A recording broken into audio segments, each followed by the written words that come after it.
Վերին Լարս ավտոճանապարհին լարված իրավիճակը շարունակվում է։ 100-ից ավելի ավտոմեքենաներ ճանապարհը շարունակելու հնարավորություն չունեն։ Հայաստանի քաղաքացիները հայտնում են, որ անցակետը դեռ փակ է եւ վրացական իշխանությունները ոչ մի կոնկրետ պատասխան չեն տալիս, թե երբ թույլ կտան երեկվանից ճանապարհին մնացած մեքենաներին շարունակել իրենց ճանապարհը դեպի Ռուսաստան։ Վրացական կողմը հայտնել է, որ անցակետը փակ է բքի եւ ուժեղ ձյան պատճառով, իսկ ավտոմեքենաների մեջ կան նաեւ երեխաներ ու ծերեր։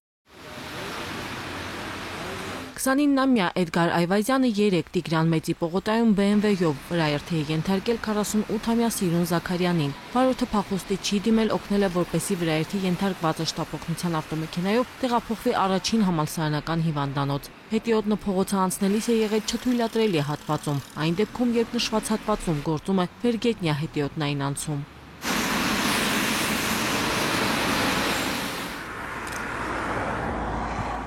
Ավտովթար է տեղի ունեցել նաև Կոտայքի մարզում Երևան-Աշտարակ ավտոճանապարհին 26-ամյա Մարտին Արզումանյանը Volkswagen-ով Երևան ընթանալիս դուրս է եկել ճանապարհի երթևեկելի գոտուց եւ գլխիվայր շրջվելով հայտնվել Ձորակում։ Ըստ նախնական տեղեկությունների զոհեր եւ վիրավորներ չկան։ Վթարի պատճառը եղել է ճանապարհի մերկասառույցը։ Ճանապարհը սպասարկող ճանշինականները ժամանակին չեն կատարել ճանապարհի աղի մշակման աշխատանքները։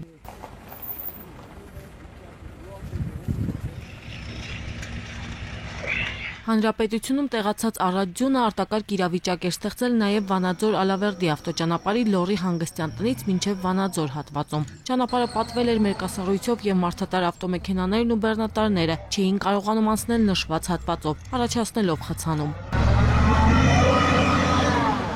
Նշված ճանապարհը սպասարկող ճանշինի աշխատակիցները առավոտյան կատարել էին աղալցման եւ մաքրման աշխատանքներ, սակայն ձյունը շարունակել է տեղալ ծածկելով ճանապարհը։